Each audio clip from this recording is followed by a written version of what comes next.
Imagine a family where they sleep in a cozy bedroom with a nice flat screen TV and a PS5, while their 4 children share their kitchen floor as if it's a bedroom. Now imagine that same family is announcing that they're having more kids intentionally, even though they can't afford beds for their children. This is the story of the resilient Jenkins, a family that's gone viral for all the wrong reasons, and whose dark reality behind their social media presence is far more disturbing than anyone could have expected. This is Stephanie, the mother, and Andrew, also known as Drew, the father. And they have a TikTok called Jenkins Resilience Crew with over 200,000 followers. And it seems like TikTok is just spawning all of these family vlogging channels and exposing them for all these horrible things that they're doing, and they're somehow profiting off of it. So welcome to planet Earth. It's strange how it works. These family vloggers will just ride that line all the way up on the edge, and they will gather all this controversy, and that's how they'll get their views for like rage baiting or doing these type of things that just make it seem like they're being horrible to their children, and in some cases they are, and that's how they make their money. That's how they make a living, and you can clearly see how that's horrible for the child. And I think we all can agree that as a child is growing and developing, they shouldn't have a camera being shoved in their face. Sure, you can take pictures or record or share stuff like that of your child online, but profiting off of them, I don't think that's a good thing to be doing, because then you end up forcing them to participate in content that they don't even want to make. And even if a child agrees, they may not fully understand what's going on and the long-term consequences of doing what they're doing, because then they're sharing their personal or even embarrassing moments online that could potentially affect them later in life. The Jenkins family TikTok was mainly just Stephanie posting on there, and she would post videos of her daily struggles. As you can read in the caption above, we're a family of 6 going on 7 living in a 1-bedroom apartment. As the kids grow older, that means we constantly have to adapt our environment to give them more means for privacy and extra space. When outside our environment appears cluttered, disorganized, what have you. But quite frankly, after making do for nearly 3 years now, I have nothing but a grateful spirit for the roof over our head. Generally, the instant judgment me and my husband receive: why have so many kids if you don't have enough space for them? See, my perception is judgment comes from a place of not having the experience. When you've experienced enough, you generally don't judge people. I can tell you, after everything I've been through in the past 3 years, there's very little I have to judge people. I think in this type of situation where a lot of people are wondering why she's having another kid whenever she lives in a 1-bedroom apartment and can't afford to have more kids is more of an ethics thing than judgment. But I can see that there probably is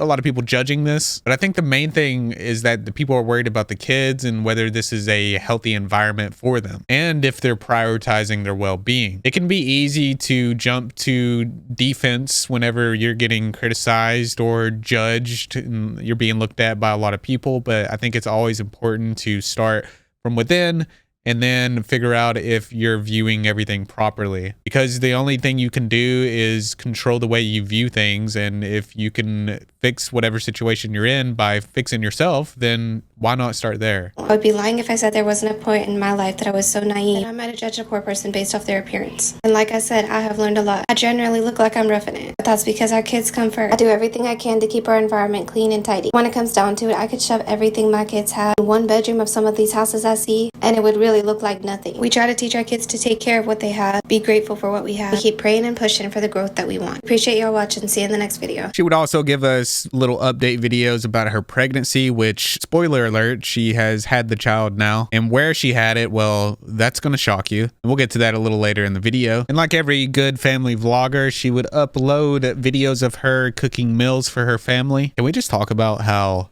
cute Randall looks right now? I can't get over it. He's so cute. While their TikTok account was popping off, they decided to create an Amazon wish list in hopes that people would start buying from it. And people did, because, well, I mean, people felt bad for her living situation and the kids. They were having to sleep on the kitchen floor with what looked like a very low quality foam mattress, to which people bought a bunk bed for them so that way the children would have something to sleep on. But they didn't add a box spring or anything underneath the bed. It was still the same crappy foam mattresses that they were were using to sleep on the kitchen floor. And I mean, look at the bottom bunk bed. It's literally still on the kitchen floor. Like nothing changed except they put it inside a little area now. And a lot of people were wondering, and still probably are wondering, where their focus is, because they saw that the husband had a PS5 and a nice flat screen TV and a bed. They had a bed in their bedroom, but the children, they didn't get any of that. Now, I'm not sure how they got the PS5 or the TV, if it was gifted to them or what, but a lot of people were thinking that they bought this, and why didn't they use that money for their children? And then your belief in them not prioritizing their children is strengthened when you see some of the things they put on their Amazon wish list. Imagine this. You're driving home after a long day, and out of nowhere, bam, a car slams into you. Your life is flipped upside down in just a matter of seconds. But what happens next? Mountains of paperwork, endless phone calls with insurance companies, and the fear of not getting what you deserve. Most of us wouldn't know where to start, myself included, because when you call a lawyer, you're suddenly drowning in legal jargon, hidden fees, and delays. It begins to feel impossible to navigate the system and to fight for the compensation that you're entitled to. That's where Morgan & Morgan comes in. As America's largest injury law firm, they've completely modernized the process. From submitting a claim to communicating with your legal team, everything can be done right from your smartphone. It's as simple as a few clicks. And the great thing is that Morgan & Morgan doesn't settle for lowball offers. Just recently, they helped a client in Florida win $12 million, 34 times what the insurance company initially offered. And in Philadelphia, they secured $26 million, which was 40 times more than the insurance company offered. That's insane. But what really sets them apart? For starters, there's no upfront cost, and you only pay if you win. Plus, with over 1,000 attorneys in all 50 states and more than 4,000 support staff, they have the resources to take on even the biggest cases. It's no wonder over 3 million people call them every year. Let me show you how easy it is to get started. See, it only takes a few minutes to check if you have a case. No waiting rooms, no phone tags, just quick, efficient support. If you've ever been seriously injured, your case could be worth millions, and you're just a few clicks away from potentially changing your life. You can start your claim now at forthepeople.com/Chaz, or you can simply scan the QR code on the screen here. And remember, all of this is free unless you win. Don't let insurance companies decide your future. You can take action, protect your rights, and let Morgan & Morgan fight for you, for the people. So Resilient Jenkins, the family that has 6 people, almost 7 living in the 1-bedroom apartment, posted an Amazon wish list. And y'all, some of the items on there are just a real head scratcher, so let's get into it. How come we need a $40 car wash kit? $60 air duster? $80 pillows? This is a set of 6, so maybe each person at least could get one. Tons of car cleaning stuff. And like, granted, there's lots of stuff on here that is like normal stuff, like towels and sheets and like that sort of, you know, those sorts of things. Why do we need a $20 men's hairbrush? This sent me a $30 ring light, and somebody bought it for them. Somebody also bought them a door security bar. Somebody also bought them bunk beds. And I just want to point out that these bunk beds are $189. If you add up just the car care items, the ring light and the hairbrush, it's the same price as those beds. And to me, this just highlights what the real conversation is, that the priorities just seem to be all over the place. I don't know about you, but if my children needed things, I would not be asking for a $60 compressed air duster. As well as the other things that are on there, they just seem overpriced and pointless when you could be spending that money to get your children better mattresses. What's up with these TikTokers not getting their children proper beds? Ashley Trevino, I'm talking to you. After people bought them allegedly over thousands of dollars from their Amazon wish list, they canceled it. Or so they say. The mother, Stephanie, claimed that they weren't receiving some of the gifts that people were buying for them, so they decided to cancel the Amazon wish list. But people on Reddit had a different theory. They would call this the Amazon grift list, where they would say allegedly they were returning gifted items for gift cards and Amazon shut it down. Always thought you had to return a crap ton of things before Amazon shut you down, but I don't know from personal experience. It seems to me that the wish list was shut down before Christmas when they really could have asked for things for Christmas, plus the baby, plus the impending move. And it is true, if you do abuse the Amazon return policy, then they will shut down whatever it may be. It is a little fishy to me that they would cancel the wish list right before Christmas when their kids could use it the most. Meaning, why would they cancel it before Christmas when that's when they would want it the most, right? Unless they were forced to actually have to cancel it, meaning Amazon canceled it for them. And on top of that, if they're receiving free stuff, why would they cancel it just because they're not receiving some of the packages? They must have been missing a lot of packages for that to happen. And then even then, they could have just reached out to Amazon to figure out what was going on. Because how are they receiving all these other Amazon gifts, but then all of a sudden they just quit receiving packages? It just doesn't make sense to me. So instead, they were allegedly returning the items so that way they could get Amazon gift cards so they could buy things that they wanted for themselves or what have you. That's the story that was painted for a lot of people on the internet to see. And you might ask yourself, well, why don't they just buy, stuff for their kids themselves? And that's because, well, the mom doesn't work. She's a stay-at-home mom. And the dad, he apparently works, but every time we see him, he's playing video games. So I don't know how you have 7 kids and you have time to play video games. That's pretty good time management, I guess. Sarcasm, by the way. And instead of the mother getting a babysitter and getting a job, she would rather try her luck at going viral on TikTok and becoming a famous social media influencer by allegedly exploiting her children. Where in one post, she has a picture of her kids and the caption reads, "Absolutely baffles me that my beautiful kiddos haven't gone viral yet. 2 years and counting, babies, we got this. Eventually, mama will make our dreams happen." And this essentially became their content, using their children to do a form of dry begging, which is basically an indirect way to ask for money or help without explicitly saying it. In another video, she could be seen saying, "Y'all, my hubby said that if I can take our account viral and change our financial situation, he'll hunt me away and give me as many babies as I want, so help a girl out and share, follow, and help my account so I can make this man a father of 7. Imagine being one of those kids that was in that TikTok and you go back when you're older and read the caption in it. It's just really weird behavior. Here we have another TikTok where she says, "Help a girl out. My hubby said if we can flip our financial situation, this doesn't have to be our last baby, and I'm really not ready to stop having babies yet." And the list goes on for the reasons why she wants to go viral on TikTok. Rather than them getting a job and saving up money and doing things that way, they're playing the old social media posting lottery. Pretty similar to the mindset Tofia Chu has, if anybody knows who that is. If you don't, I suggest you go watch that video. I made multiple videos on her. Go watch them after you watch this video though. So the mom is a stay-at-home mom. She takes care of the kids while the dad works, right? Well, funny thing about that is that they look down on W-2 jobs, and those are jobs where basically you work a regular job. For example, retail workers, teachers, nurses, things like that. Normal jobs. Well, they look down on him pretty hardcore because, well, he gets his wages garnished, and that's because he has more children out there in the world, and he gets money taken from his paychecks for child support. But he tries to make it sound like he doesn't want to work W-2 jobs because he's not willing to work for under $30 an hour. But I mean, in reality, it's most likely because he doesn't want his wages garnished. So he stays away from W-2 jobs. Instead, he does DoorDash, and the way he is seen online, the way everybody sees him on TikToks and stuff like that, he's always only seen playing video games. And this gives everybody the perception that he is the laziest guy out there and he's not doing anything to help Stephanie. And they've been noticing all these negative comments about what they're doing and the husband not working. So he had to make a response to everything being said. And this is what he said. I worked retail. I worked overnight. I worked at Home Depot. Where else did I work? I worked at Jackson's. I worked at Grocery Outlet. I pumped gas. I pumped gas. I did HVAC for a year.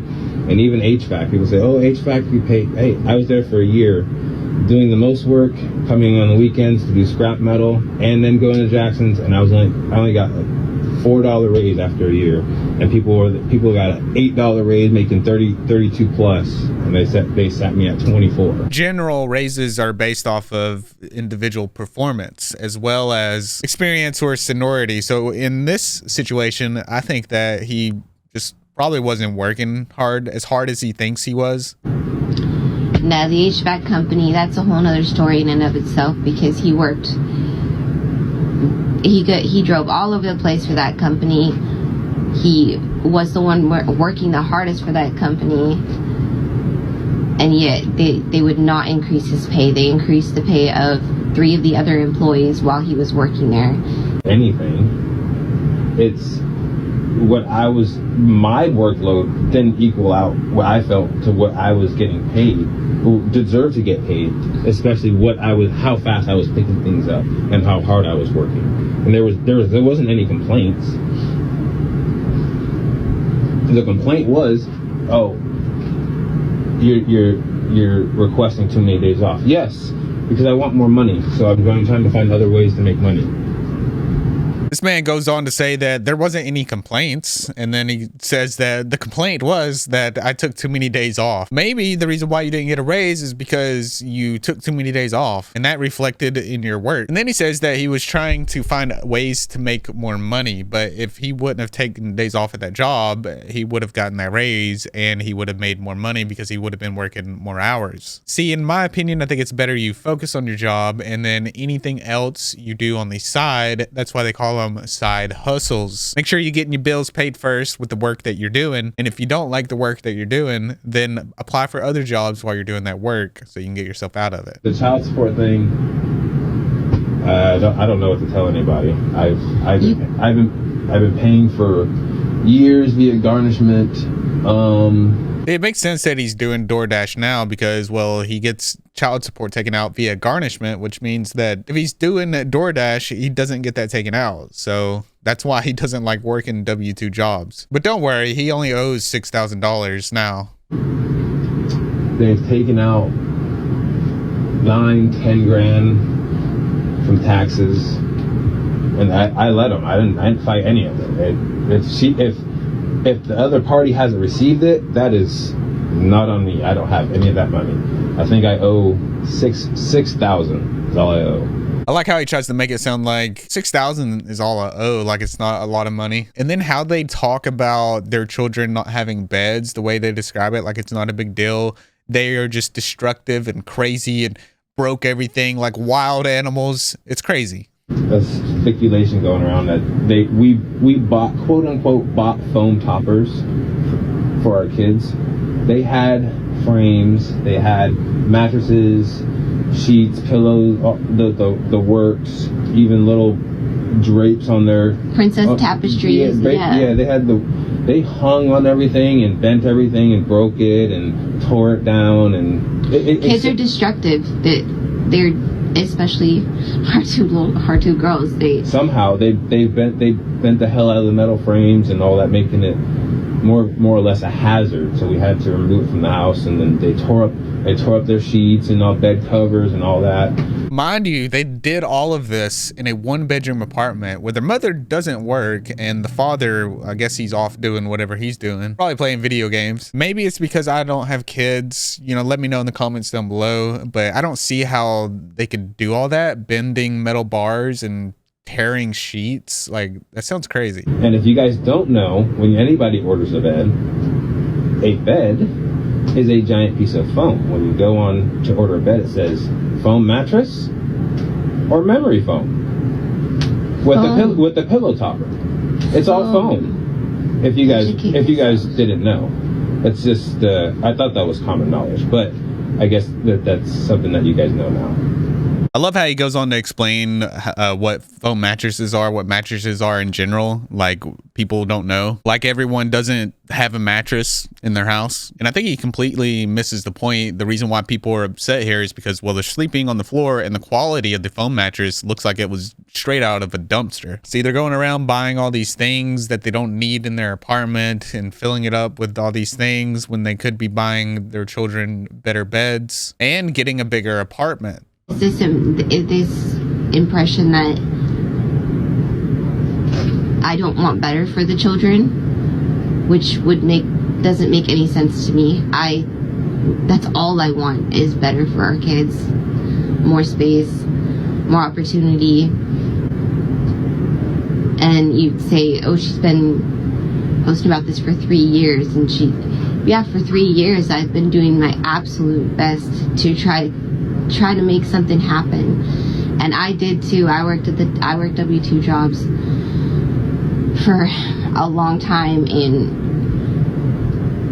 I'm not gonna justify the reason that being home with my kids, it's either I pay someone to watch my kids and raise them a way that I don't agree with, or I stay home and raise my kids and get to watch them grow and become their people. And that's the choice that I would rather have.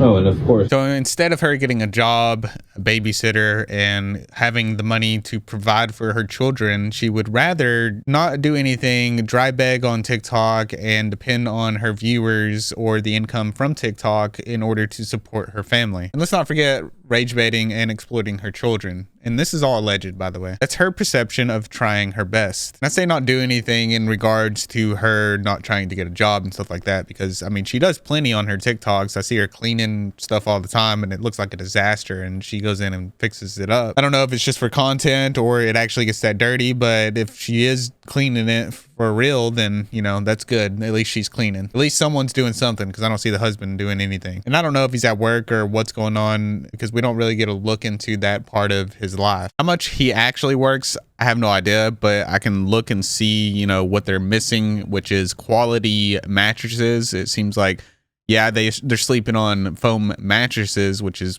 pretty normal, but the quality of them is very low, in my opinion. And bare minimum, they should have had, you know, better mattresses on their wish list for their kids. More things like that to increase the quality of their life. Not just the quality of the parents' life, you know, buying an air compressor that costs like $60, like, hello. And then there's the concern of them letting their children sleep in the living room next to the front door, which, you know, anything can happen from that, especially if they have the door closed in their bedroom and someone knocks on the front door, one of the children answer it, and then it's, you know, not a good person. Or say one night one of the kids wants to go outside and they go outside and don't come back, and the parents didn't know because they're in their bedroom. Again, it points to the parents prioritizing themselves over their children instead of the safety of their children. And when asked about the front door situation, this is what Stephanie had to say.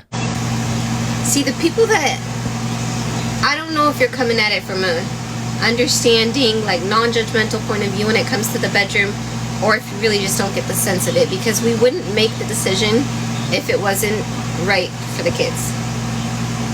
The front door is the only concern, but why would we shove them in the smaller space?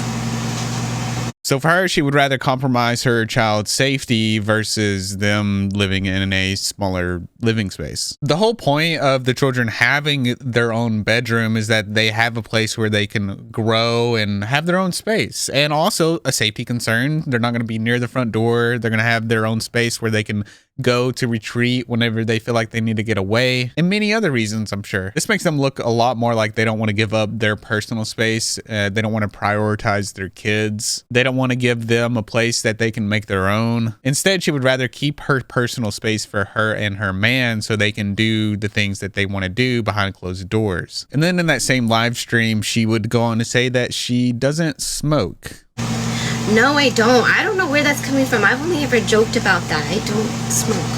But she might have been allegedly smoking a little too much, because she seems to have forgotten that she has uploaded videos of her smoking the herb while she was pregnant. And in this video, it has a voiceover of it saying, "Smoking is not good for your health." And then the song "I Don't Care" coming on after that. And she's dancing, rubbing her belly, while smoke comes out of her mouth. And then bongs can be seen in the background of multiple of her videos, as well as uploading videos with captions saying things like, "When you underestimate the strain," or "When the down stem come out of the bowl piece." And not to mention, she looks stoned in some of the videos she makes. Now, this could be because, you know, she's just working a lot at home and she's tired, but I can't say for sure if she actually is or not, so take it with a grain of salt. But provided with everything we just seen, I wouldn't be surprised. But till this day, she still denies it, where she was basically crashing out, defending herself, saying that her and Drew don't use any of that stuff. Speaking of doing terrible things while you're pregnant, there's also a video of her cleaning her litter box without gloves and a mask while she's pregnant. with a caption that reads, POV, you're pregnant with superior genetics that fight through terrain of Makoko and more, so you don't let fear hold you back from doing normal tasks. And I'm sure many of you know this, but cleaning a litter box while pregnant is dangerous because there are parasites in the cat feces that can be transferred to a pregnant woman and harm the unborn baby. But it's okay for Stephanie because she has superior genes. And something must have happened because eventually she shows the husband cleaning the litter boxes, and she says that only he cleans the litter boxes now because she's pregnant. Yet she was cleaning the litter box in the other video while she was pregnant. So, and another worrisome thing is that they deep clean the litter boxes every 2 weeks, and they only have 2 litter boxes for 4 cats. I don't know about you, but I have 2 cats and I have 3 litter boxes for 2 cats. I did research on it, and you're supposed to have at least 3 litter boxes if you have 2 cats and 2 litter boxes if you have 1 cat. 2 litter boxes for 4 cats. You would need to be cleaning that thing out like every day for it not to stink, which makes sense why she said she has to clean it out twice a day. But the smell must be pretty bad if they're putting essential oil in the litter boxes, to which, if you don't know, essential oil is toxic for cats. It's about time these nasty cat boxes get another reset. Ever since we found out I was pregnant this time around, Babe has taken over the cat boxes completely, which I am ever so grateful for. I mean, because let's be real, who the heck decided that cats should shit inside? What gave them the right? Cats be so entitled, having us clean up their shit. Honestly, running the house like it's their own. We love our fur babies, but cleaning up after the nasty asses? Possibly one day we'll have the luxury of having one of them automatic cat boxes. That would be awesome. Now let's get back to the video. Drew does this deep clean reset on the cat boxes about every 2 weeks.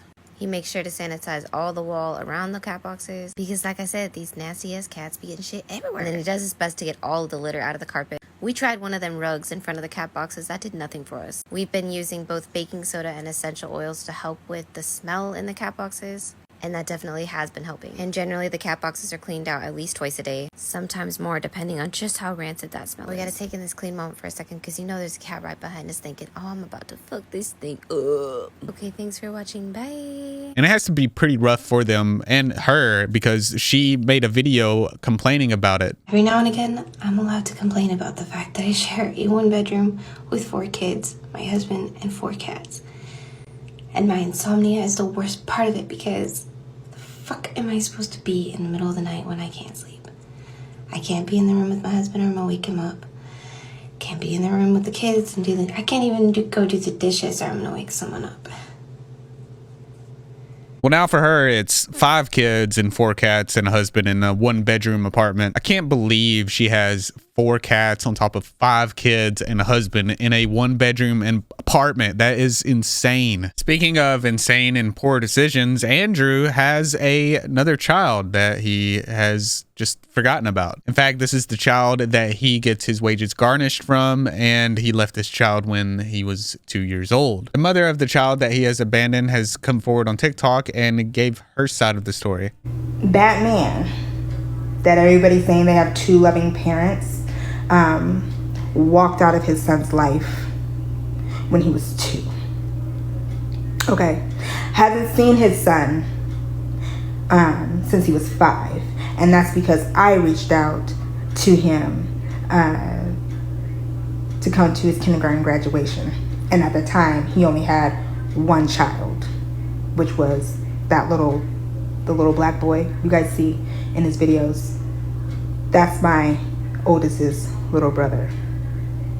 Now my oldest, who's at the top because he will be 12, doesn't even know he has 2 other siblings. So no, they didn't meet when he had 1 child. He probably has more.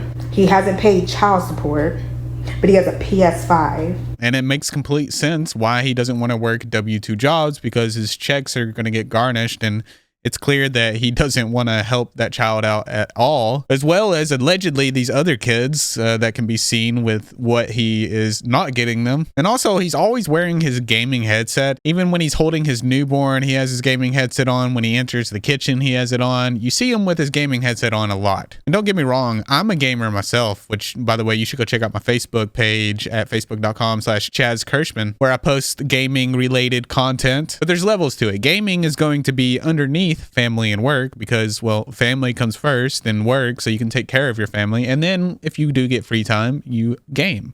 I feel bad for those kids I literally feel bad for my child's siblings, sad to say, that they have to sleep on the floor. And that man has not changed. I think it's pretty sad whenever viewers, people that don't even know your kids or your ex-baby mama, feels more empathy towards your kids having to sleep on the floor than their own parents. Even his son asked, Mommy, I just want to know my dad. Why can't I see my dad? Mind y'all, when that happened, I reached out to him. He read the message, never replied. So I had to put my son in counseling just because I knew it was bothering him, and there was nothing that I could say that was going to help him. They're in a one-bedroom apartment there with 2 loving parents. No, that's not love. You don't put your kids on the floor. You sacrifice for your kids. You don't put your kids on the floor. His priorities were messed up, and that's why we never worked out. That's why we didn't work out. Because his priorities, as you guys can see, are all messed up. Yep, that's the big issue here, is that they're not setting their priorities aside in order to provide for their children. And then they want to show the world what they're doing, thinking that they're doing a good thing. But in reality, they're just being really selfish. And now you're going viral. For what? And then you continue to make more babies, and you couldn't even take care of the first one that you had. He don't even know you, but he wanted to know you. You don't even know how great of a kid you got. And I'm so blessed that he doesn't have to worry about being in that situation. He would never have to be there. But what I am sad for is he's never going to know his siblings. You're an embarrassment. She's an embarrassment. I don't care what nobody says. I don't care what people are saying. It's an embarrassment. You should be embarrassed. And if you could sleep at night knowing that your kids sleep on that floor and you're able to just be up in a room decked out with a PS5 and you don't even take care of your first child and you think you about to be blessed. Oh no. And remember the response that Andrew and Stephanie gave? They said this. They want to know why you're not involved in stuff. Oh, why? Yeah. I don't need to explain why. I don't need to explain everything. I can't explain everything. They've taken out 9-10 grand from taxes, and I let them. I didn't fight any of it. If the other party hasn't received it, that is not on me. I don't have any of that money. I think I owe $6,000 is all I owe. After their response, Arletta came out with a TikTok talking about how he has only given 5 cents. I don't care how many jobs you had. You never stayed at one. And when he was getting a little itty bitty bit, he wasn't getting much. I remember getting in my account that from the state of Oregon, they sent me 5 cents. They sent me 5 cents. And that video is longer, but I'm not going to play the rest of it. She goes off on him, rightfully so, because, you know, he hasn't been paying, and he's sitting there saying in this response to make himself look good that he has allegedly been paying. And then on Reddit, it's alleged that Drew's second baby mama, Desiree, were both using while they were together, and that Desiree had the baby first, and then Drew took the son because he said she wouldn't let him see him. And then it can be seen on Facebook where he says, "Sucks not to know when I'll see my son again. And also, I miss you, son, even though you are being kept from me right now. Hopefully I see you today and this weekend." And Stephanie's even made a TikTok talking about Desiree, saying that basically that she was drinking while she was pregnant with her son. But Desiree and her friend Tia would go live and talk about this situation and say that none of that's true. And Stephanie has been trying to flip the narrative and make Desiree look like a bad person when she doesn't even know her. She didn't have an alcohol issue. There was never an alcohol issue concerning the baby. That was a lie. I'm tired of her putting Deshaun on video. I'm tired of Deshaun looking like sad and him always in a corner.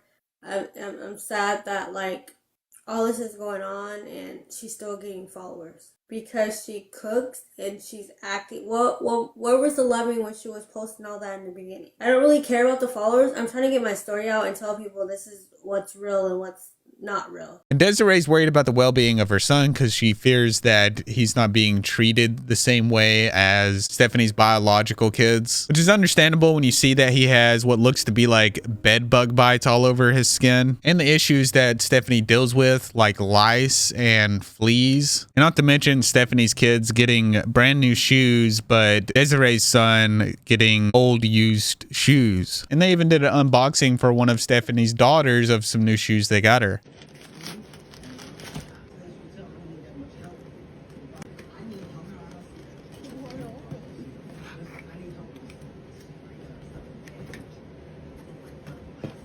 And she claimed that her husband worked extra hours to buy her daughter's shoes, but it's alleged that those shoes were on the Amazon wish list and a viewer bought those. So it's completely understandable to see why Desiree is so worried. And shout out to Cursed Eye. I actually got some of this information from their video, so if you want to check that out, I'll have it in my description down below. And Cursed Eye also gives us some more information below in a pinned comment saying that Desiree and Andrew currently have an informal custody agreement where they take turns with their son based on their living situation and stability. Desiree has another son, different dad, in her custody and stable job/home. Desiree still sees her son at school, pickup/drop-off. Until she saw the resilient Jenkins online, she had no idea her son was living in the conditions he was due to the problems with communications with Drew. It seems his care declined when Stephanie entered the picture. Desiree has tried to contact Stephanie to bridge the gap to no avail. She was ignored. Desiree filed for custody mid-November, a month after seeing the conditions of her child. She's also been documenting everything and been in contact with child services. Tia served the Jenkins with Desiree's court documents. She said multiple times the herb was incredibly thick in the apartment. She fully believes that Stephanie is smoking while pregnant. I fully believe it too after seeing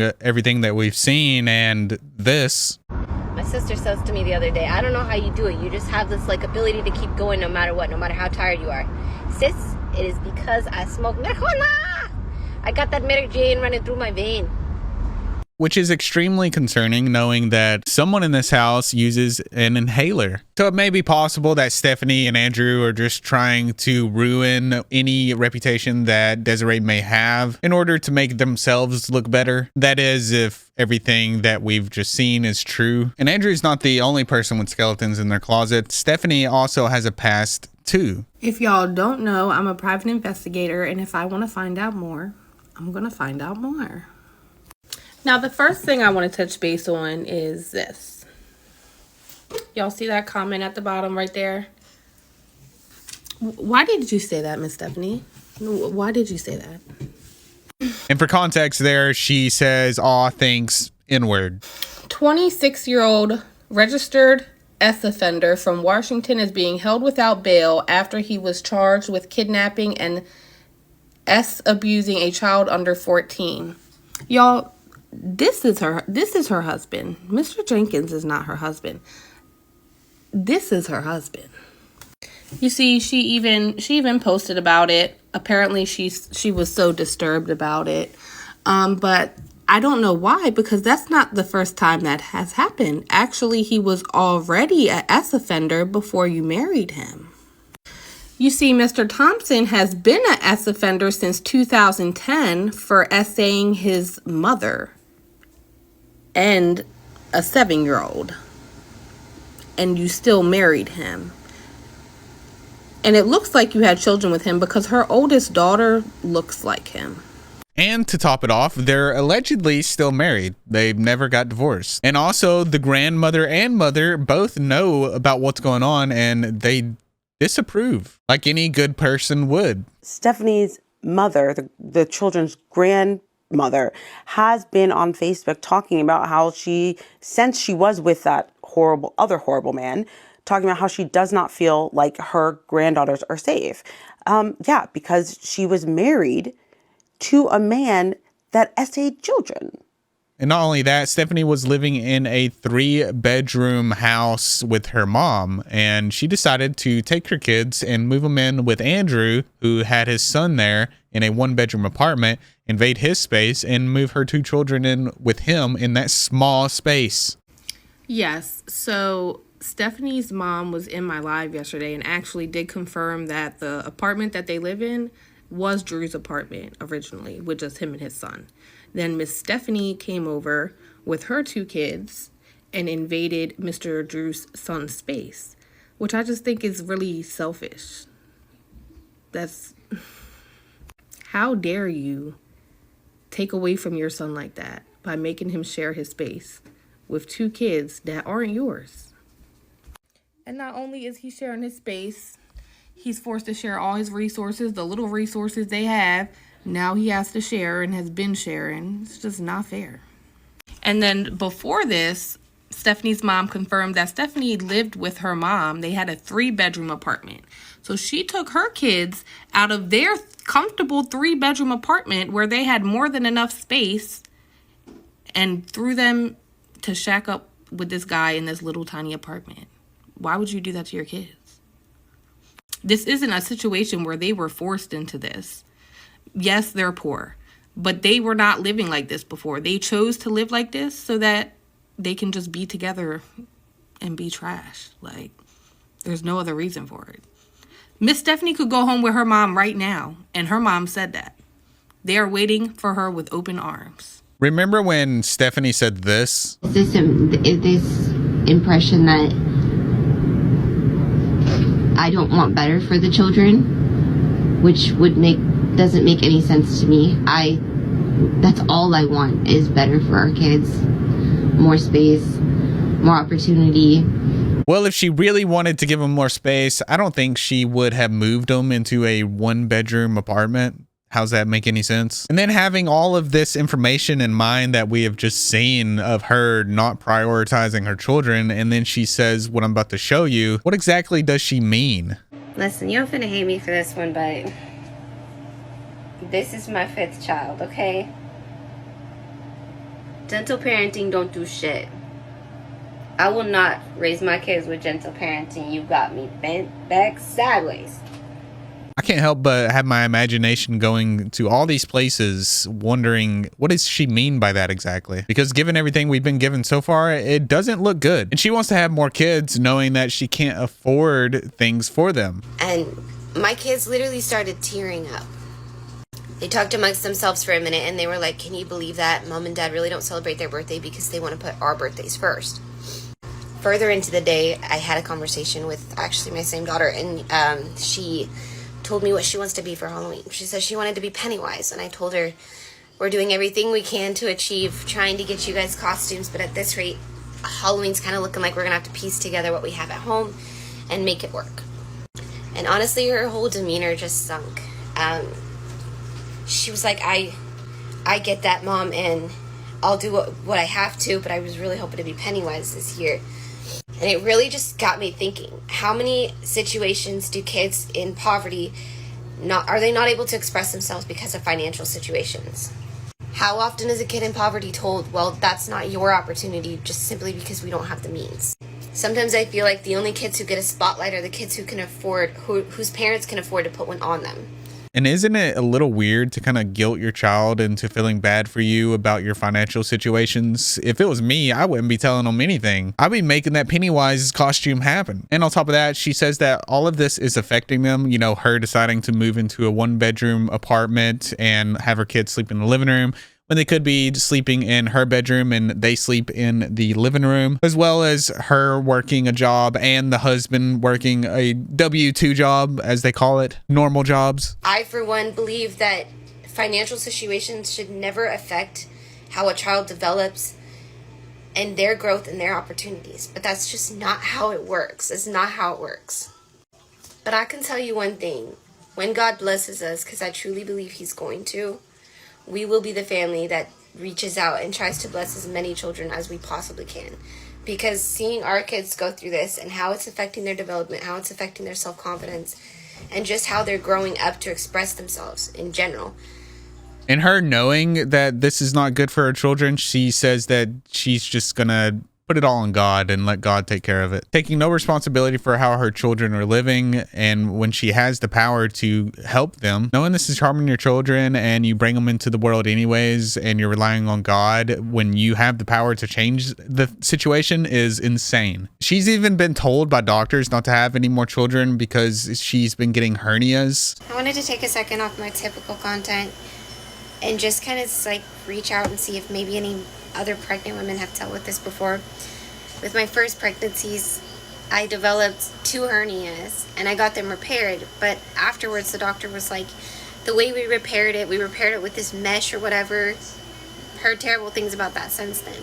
They told me, don't have any more kids. Well, that's not how God had it planned, okay? No, that's how you had it planned when you decided to not use any protection. At some point in your life, you got to take some responsibility and know that you are making these choices. It's not God, it's you. I've had my son, who's now a toddler, and he definitely brought that hernia back. And now I'm pregnant again, and I'm 16 weeks along, but I mean, you can almost even start to see the bulge. It is so freaking uncomfortable. And the doctor, basically, I said, my hernia is back. And she was just like, well, there's not really nothing we can do while you're pregnant about that. Just try to wear something tight around your stomach. Brain fog, sorry. Anyway, she said, wear something tight around your stomach for the remainder of your pregnancy, which, I mean, the stomach's got to grow, too. So that doesn't sound comfortable for either me or the baby. However, pressure on the hernia, it definitely gives it relief. I'm finding it hard to eat as much as I want to. I'm still hungry because when I do eat, it hurts to digest pretty bad. And to me, another 24 weeks of this sounds kind of terrible, honestly. I'm going back to the doctor in a couple weeks to get a second opinion because I just felt like that doctor was super dismissive. I mean, they did tell you to stop having kids for a reason. Did you think that they were lying? I'm curious what the second opinion she got, what it was and how that turned out. They probably told her the exact same thing, especially since, she is in some terrible pain this time around. Again, a mom that posts something like this, I don't think that they should be having more kids. Not my problem. That's just not my problem. In more recent news, the Jenkins family are possibly being evicted from where they live and have to go to court for it on the 19th. February 19th to be exact. People speculate that this could be due to them living in a low-income house and they're just making way too much money now from TikTok, and the possibility of them having way too many people living in a 1-bedroom apartment. And she also had her baby, and you'll never guess where she had it, in her car. Our beautiful baby girl is here, and she made her memorable entrance in the car, just minutes away from the hospital. I knew going into labor I wanted to do things as natural as possible. I wanted to stay home for as much of the labor as I could, and that's exactly what ended up happening. We headed to the hospital, didn't quite make it there when she was born in the car. I really didn't want to spend very much time at the hospital. I wanted to get home to my other kiddos, especially my toddler. I haven't spent any time away from him, so being away from him at night would just be weird. But I did spend I think 8 hours in the hospital and then went back home that same night. And they recently uploaded a video of showing Andrew cleaning around the house. I guess they've been reading comments and saw that people are saying that he doesn't do anything, so she wanted to get him in some of the videos. And this guy is wearing the headset in every single clip that you see. He doesn't take it off. That thing is attached to his head. Talk about never being present. I'll end up with so much dishes.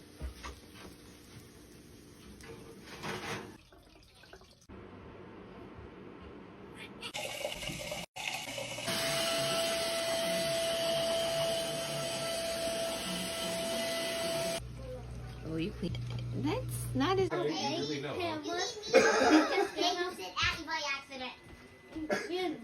You know what I'm saying?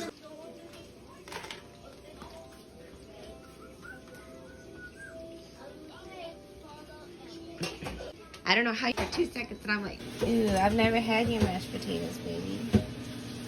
Ooh, look at the chicken.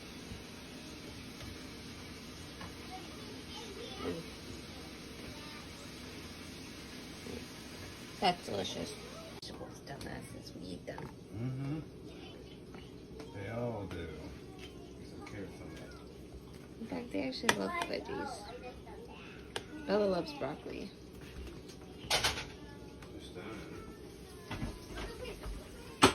And people on Reddit are speculating that she left her kids at home and that's why she wanted to get back home so quickly after giving birth in the hospital. With there being a comment of someone saying, why would you put your birth story behind a paywall? Tell us the truth. You only left because you were worried about children's services showing up. I feel so bad for your kids. To which Resilient Jenkins responded and said, is this you assuming you knew where my kids were during birth? Gotta love assumptions. And to help explain it, this person said the commenter is implying that CPS might show up to the hospital, but Stephanie assumed she meant they'd show up to the apartment while she was gone. Yep, she definitely left the kids at home. So she allegedly left the kids at home whenever she went and gave birth. And then Stephanie posts this TikTok that got a lot of people worried for her because in it she hints at a possible DV situation.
This video acquired over 1 million views, but it turns out that this was just a joke and she was posting a strategic post where she would say in the comments, so I was really trying something strategic with this post. I'll make a follow-up post tomorrow, but please understand the caption was merely rage bait to show how easily people judge. And she does. The very next day, she uploads a video talking about why she posted what she did, why she was doing a strategic post.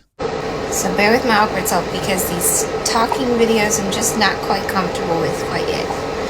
But this post was a strategic post on my part. Yes, she strategically put out fake DV emotional abuse content just to see how it would do. Recently, I've been having a lot of couples pop up in my algorithm that have these like quote unquote couple issues going on. And I can tell it's like staged on their part. And I don't mean to be judgmental, but what I noticed was within their algorithm, their views spiked tremendously. And they get a lot more followers than that. And I feel like it was because the general population of those new followers are people that are like, okay, I want to watch this couple fall apart. And it just had my gut off. I was like, is that really how people think? And I started wondering like how many people are following me and Drew for that very reason. Because for the past 3 years, all I've put forward and all I've said about my man is that he's an amazing father. He's a very supportive partner, and I've spoke nothing different. Actually, that's not true. She's made multiple videos complaining about Drew, and one of them involving her complaining about her man playing video games over spending time with family. Or this one where she complains about him questioning why she's putting on makeup and wondering if it's for someone else. We need to like normalize not telling women like, oh, you wore makeup today. You know, because we don't really say that to those women who wear makeup every motherfucking day, who get up and spend 2-3 hours doing their makeup. But then when you meet those girls like moi, who maybe put it on 2-3 times every year, it's instantly like, well, what are you putting makeup on? We're like, why you got makeup on? What are you trying to look good for? Like, I just felt like I had time today. Like, or this one where she complains about Drew never giving her compliments. I'm trying to raise daughters who have confidence, who believe they're beautiful, who know they're smart, who, you know, want to rock whatever outfit they want and have confidence to go out the house. And anxiety doesn't keep them in the fucking house. That is so hard when I am zero confidence and have anxiety that just rules my fucking world. And I mean, I love my partner and I don't want to say nothing negative about him, but it wouldn't hurt him to say he has appreciation for me every now and again, to tell me that he finds me attractive, but that just seems like it's fucking vinegar on his tongue or something. And I mean, I know we're tired, we got kids, we have a life, but isn't like in our 30s a little bit young to just barely have a sexual life? Like, something's off, yo. So she clearly has some issues with the relationship and isn't satisfied in some ways here. But then in one video, she complains about Drew and finds herself backpedaling and talking about how, well, he's just different and he expresses himself in a different way, which I think is very similar to the video that we seen her post, talking about how it was a strategic post. That fake DV situation was just an experiment. I can say I really do know every occasion he's told me I'm attractive or I'm beautiful, because I pay attention to that stuff. That means a lot to me, and it's been 3 times in the past 3 years. So basically, I'm saying it's hard to raise daughters when you don't have confidence, and it's especially hard when it seems like you have a partner that doesn't know how to like kind of assist you in that like self-confidence issue, because he's just not verbally expressive about how he feels about you.